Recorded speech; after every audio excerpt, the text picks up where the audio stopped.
네, 여러분 안녕하세요. 반갑습니다. 오늘도 수요 온라인 성경 공부 모임에 함께 해주신 여러분들 모두에게 진심으로 감사를 드립니다. 오늘은 계속해서 창세기 2장의 말씀을 가지고 2장의 본문의 말씀을 가지고 말씀을 이어가겠습니다. 지난 시간에 1번 문제를 이제 말씀을 했는데요.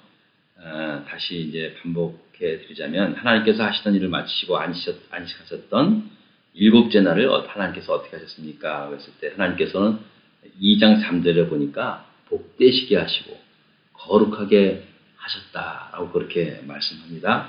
하나님은 그러니까 일곱째 날을 아예 복된 날로 그냥 만들었다는 거죠. 거룩하게 했다는 말은 이 말은 구별했다는 거거든요. 그러니까 이 일곱째 날을 특별하게 복된 날로 구별했다. 누구를 위해서? 물론 모든 피조물을 위해서죠. 그러나 특별히 그 피조물 가운데 우리 하나님의 형상을 닮은 우리를 위하여 하나님께서 특별히 일곱째 날을 구별해서 복된 날로 우리에게 만들어 주신 거예요.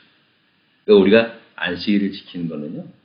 정말 우리가 그 하나님의 그 복된 날에 함께 참여하는 거죠. 안식일을 지킴으로 말미암아 남은 우리가 살아온 6일의 삶이 복된 삶이 되는 거고요. 그리고 또 앞으로 살아갈 6일이 복된 삶으로 이어지는 그러한 영적인 의미가 있음을 여러분 아셔야 합니다.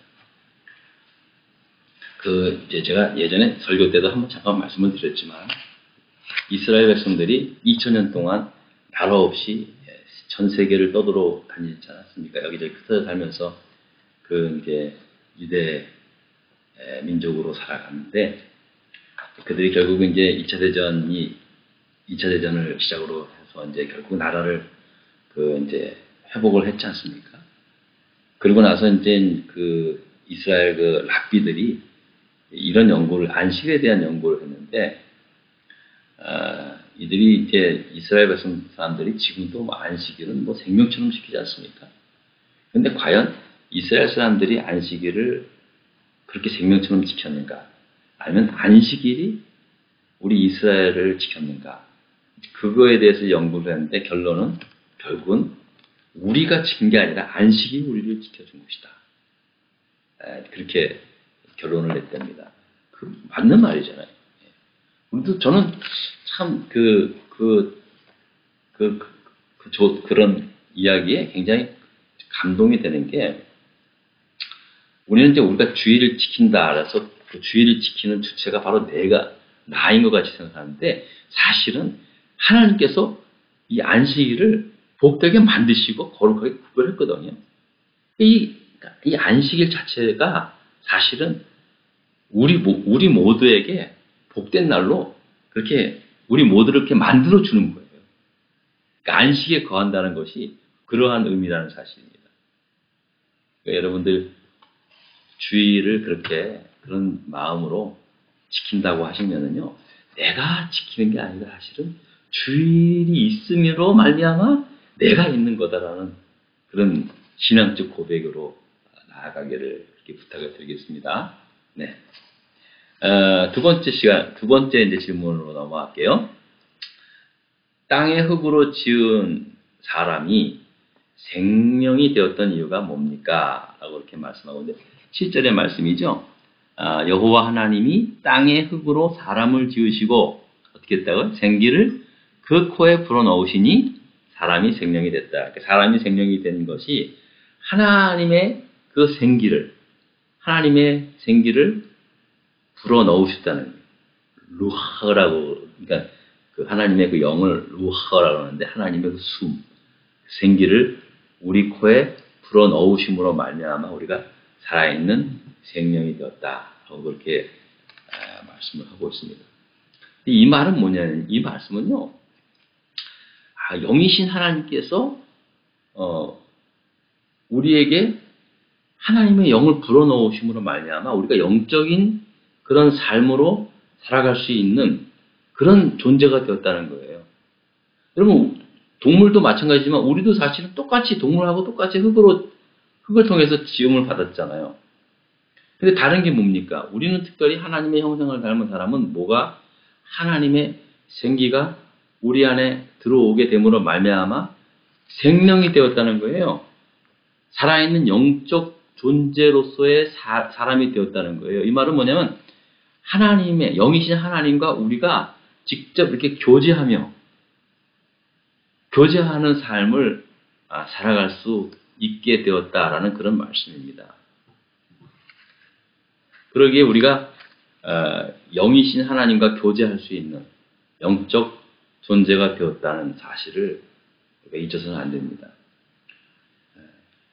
우리가 이제 동물하고도 교감을 하잖아요. 인간들이. 왜냐하면 똑같이 흙으로 만들었고 하기 때문에 분명히 뭔가 교감은 되겠죠. 특별히 이제 무슨 강아지나 고양이 키우는 사람들은 충분히 그거를 잘 이해할 거예요. 이게 뭔가를 교감이 돼요. 진짜로 이 동물하고. 근데 교감은 되지만 교제는 못해요. 우리가 무슨 말을 하고 무슨 그 강아지하고 고양이하고 이것저것 마치 사람하고 얘기하듯이 말을 하지만 그거는 우리의 일방적인 이야기고요. 우리가 고양이가 우리에게 말을 합니까? 교감을 통해서 대충 이제 느끼는 거지. 그렇지만 우리랑 하나님은요 교감이 아니에요. 교제예요. 영적인 교제예요. 우리가 그런 존재로 지음을 받다는 거예요. 이게 놀라운 거죠, 이거. 오늘 말씀이라고 하면은요, 오늘 말씀대로라고 하면은, 우리가 이제 보면은, 보통 우리 뇌가, 우리의 삶을 다 이제 또 통제하면서 생각하고, 말하고, 행동하고, 판단하고, 그렇게 하면서 이제 살아가게 한다고 생각하잖아요. 내가 제일 중요한 어떤 그 부분으로 알고 있잖아요. 오늘 말씀대로라면요, 사실은 결국 영이 우리를 살게 하는 겁니다. 영. 뇌가 아무리 좋고 천재라고 해서요, 천재적인 그런 삶을 살아간다고 해도 영이 죽어 있거나 영이 병들면은요, 아무리 뇌가 좋아도 결국은 육신인 거예요. 육체에 불과한 거예요. 육신을 따라 죽게 되는 겁니다. 동물들도 다 뇌가 있어요. 나름대로 그 동물에 맞게끔 뇌 작용을 통해서 살아갑니다. 하지만 그냥 동물은 동물로 끝나는 거예요. 영적 존재인 우리가 제대로 살게 하는 건요, 결국은 영이에요. 영이 살아 숨쉬고 우리의 영이 하나님과 교제하는 삶이 진정한 인간다움, 태초에 하나님께서 창조하신 그 인간다움, 그 모습으로 회복해 나가는 게 바로 그게 그런 영적인 삶을 살아가는 거예요. 그게 영적인 삶입니다. 결국.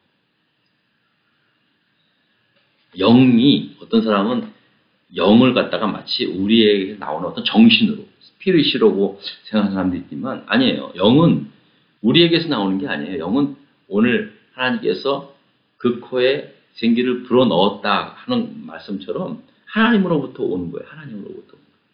그게 뭡니까? 그게 성령이죠. 성령이 우리에게 충만히 임할 때 진정한 하나님과의 영적인 교제가 이루어지는 거예요. 그런 삶이야말로 그게 무슨 신앙적으로 아주 신앙적으로만 잘 사는 게 아니라 신앙적인 것뿐만 아니라 이 세상에서의 삶 역시도 하나님의 영으로 살아갈 때 진정한 사람다운 삶을, 진정한 거기서의 행복을 누리며 살 수 있다라는 그런 말씀을 하는 겁니다. 네. 그리고 세 번째, 동방의 에덴 동산 가운데 있던 나무가 뭡니까? 동방의 에덴 동산에 하나님께서 동산 가운데 이제 에덴 그 나무를 뒀는데 생명나무와 선악을 알게 하는 나무를 두었다라고 그렇게 말씀하고 있습니다. 생명나무는 이제 말 그대로 생명나무겠지만 저는 사실 이 생명나무라고 해서 그거 외에는 모릅니다. 생명나무. 근데 선악을 알게 하는 나무에 대해서는 많은 사람들이 이야기들을 하고 있습니다. 특별히 이제 성경 공부하다 보면은요, 하나님께서 왜 그 선악을 알게 하는 나무를 동산 중앙에 두게 해가지고 왜 인간을 그걸 따먹게 만들었느냐? 결국 하나님 책임 아니냐라는 식의 이제 그런 그 이야기를 합니다. 많이들 듣는 이야기고 또 여러분들 가운데도 그렇게 생각하시는 분들 많이 있어요. 그런데 여러분, 만약에 선악을 알게 하는 나무를 동산 가운데 두지 않았다면, 그러면 아담과 하와는 사실은 아무런 선택할 의지가 없는 거예요. 그건 뭐 그냥 아무런 조금 없는 거예요, 사실은. 선도 모르고 악도 모르는 거예요. 그런 존재로 살아가는 거예요. 근데 여러분, 그게 그렇다면 사실은 그러면 지금도 뭐 계속해서 인간은 에덴 동산에서 살고 있겠죠. 그죠? 우리가 이 땅에서 이렇게 뭐 고생 안 하고 뭐 살 수 있겠죠. 근데 사실은 여러분, 선악을 알게 하는 나무를 뒀다라는 그 말은 뭐냐면요. 그래서 이제 우리에게 여기 5번의 질문을 했는데, 5번에 이제 첫사람 아담에게 에덴 동산에 두어 경작하고 지키게 하며 명하신 말씀이 뭡니까? 라고 했을 때, 각종 나무의 열매는 내가 임의로 먹되 선악을 알게 하는 나무의 열매는 먹지 말라. 내가 먹는 날에는 반드시 죽으리라. 그렇게 말씀하고 있지 않습니까? 처음으로 하나님께서 첫사람 아담과 하와에게 다른 건 다 먹어도 되는데 이 나무의 열매는 먹지 말라고 해갖고 있습니다. 근데 여러분, 이 말은 뭡니까? 우리가 먹을 수 있다는 거예요. 첫사람 아담과 하와가 아담에게 먹지 말라고 하나님께서 하신 말은 뭐냐면, 그들이 하나님의 말씀에 순종해서 먹지 않을 수도 있고 또 먹을 수도 있는 본인의 자유의지를 줬다는 말씀이, 자유의지를 준 것으로 그렇게 대변하고 있는 거예요. 그러니까 선악을 알게 하는 그 나무를 동산 중앙에 두었다는 말은요, 단순히 하나님께서 무슨 그거를 둬가지고 짜먹나 안 먹나 그런 의미가 아니라, 사실은 그 말은 뭘 대변하고 있냐면, 우리가 그것을 먹을 수도 있고 안 먹을 수도 있게 하는 자유의지를 하나님께서 우리에게 주었다는 거예요. 그러니까 선악을 알게 하는 나무를 동산 중앙에 두었다는 말은 우리에게 곧 인간이 자유의지를 우리에게 주었다라는 말과 똑같은 의미라는 사실이죠. 여러분, 사실은 자유의지야말로 우리가 이 땅에서 살아가는 이유와 가치 추구, 이 땅에서의 삶을 인간답게 살아가는 어떤 그거 아닙니까? 그게 없으면 여러분, 우리가 뭐 어떻게 정말 한마디로 무엇 때문에 삽니까? 자유의지가 있음으로 말미암아 진정한 인간의 삶, 가치 추구를 할 수 있으며 살아가는 거 아니겠습니까? 행복 추구죠. 그래서 하나님께서 여러분들이 그렇게 생각하면 됩니다. 선악을 알게 하는 그 나무를 뒀다는 말은 우리에게 하나님께서 자유의지를 주었다 라는 말로 그렇게 받아들이면요, 훨씬 더 그 말씀을 이해하는데 아마 굉장히 쉽게 여러분들이 받아들일 겁니다. 그리고 네 번째, 에덴에서 흘러나와 동산을 적시고 거기서부터 갈라져 흘러내린 네 강의 이름이 뭡니까? 여러분, 이건 다 이제 그렇게 기록하셨죠? 첫째 강은 비손이라 그래가지고 금이 있는 하윌라 온 땅을 둘러는 그런 강이고요. 두 번째 강은 기혼, 구스 온 땅이라고 했어요. 구스라는 지역은 이제 이집트 그쪽에 지역이거든요. 그러니까 그 에덴 동산에서 흘러나와 그쪽으로도 흐르고, 히데겔 아스로 동쪽으로도 흐르고, 그리고 유브라데. 이 유브라데 강은요, 현재 지금 남아있는 유일한 강입니다. 그러니까 지명으로. 그러니까 지금의 이라크잖아. 이라크 나라가 유브라데 강을 딱 끼고 있지 않습니까? 그래서 이제 에덴에서 이 네 개의 강이 흘러내렸다라고 그렇게 말을 하는데요. 참 이렇게 이제 의미가 있는 게 뭐냐면요, 인류 문명의 최초의 문명 발상지가 메소포타미아 문명 아닙니까? 그 메소포타미아 문명이 사실은 그 유브라데 강, 그리고 히데겔에서 나오는 그 계곡, 그 근처거든요. 그러니까 이제 인류 최초의 문명 발생지가 그곳이다라고 하는 것은 뭔가 좀 이렇게 연관이 되어 있는 그런 의미가 있으리라고 저는 분명히 믿습니다. 뭐 이거는 이제 지명적인 이야기니까 여러분 그렇게 이 정도 아시고요. 네 가지 강이 흐르고 있다라고 그렇게 그 말은 또 그런 말도 있습니다. 그런 생각도 할 수 있겠죠. 그 모든 문명의 발생이 그리고 또 사람이 사는 곳이 다 강을 끼고 살잖아요.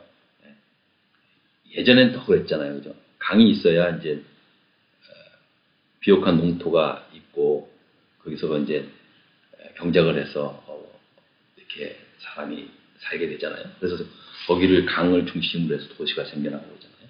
그러니까 이 에덴 동산에서 네 개의 강물이 흘렀다고 하는 것은 모든 문화, 모든 문명의 모든 것들의 근원이 되었다라고 그렇게 여러분들이 이제 아시면 될 것 같습니다. 네.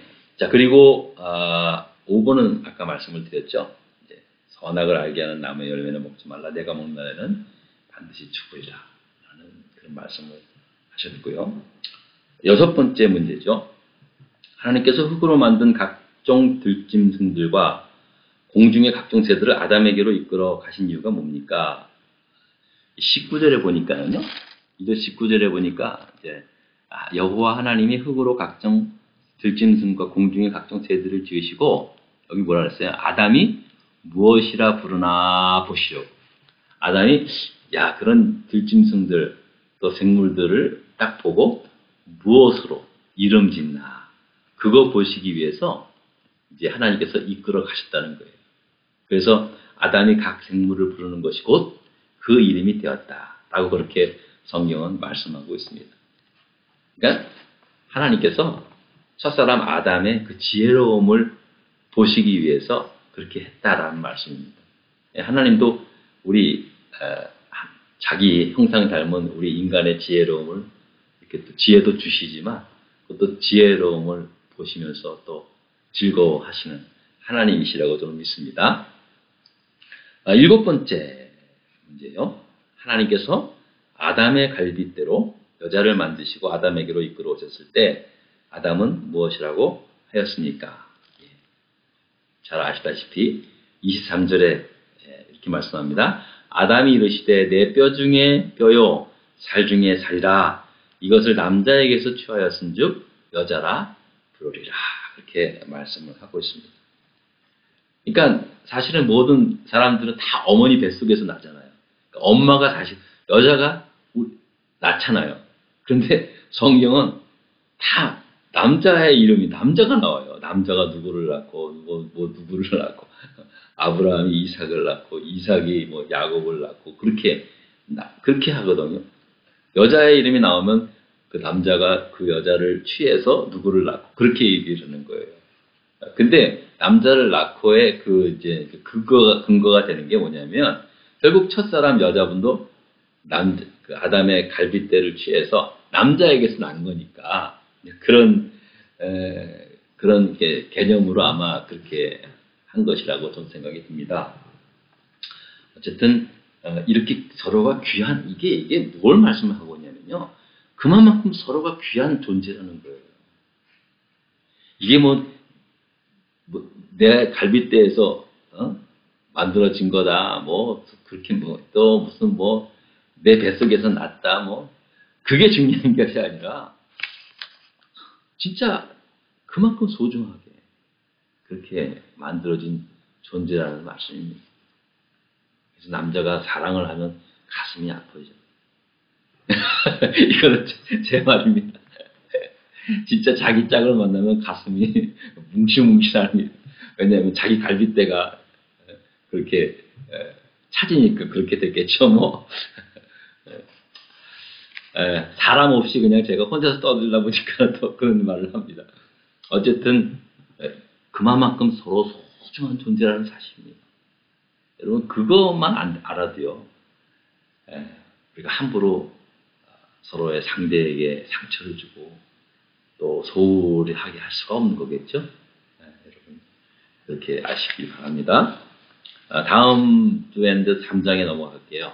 제가 이제 이번 주일 날 또 이렇게 교재를 나눠드리도록 하겠습니다. 파일도 올려놓겠습니까? 파일도 하고 홈페이지에다가 우리 심우성 집사님 보시면 홈페이지에도 제가 또 보낸 파일도 좀 올려주실 수 있기를 바랍니다. 여러분 또 하루하루 늘 건강하게 살아갈 수 있기를 제가 늘 기도하겠습니다. 감사합니다.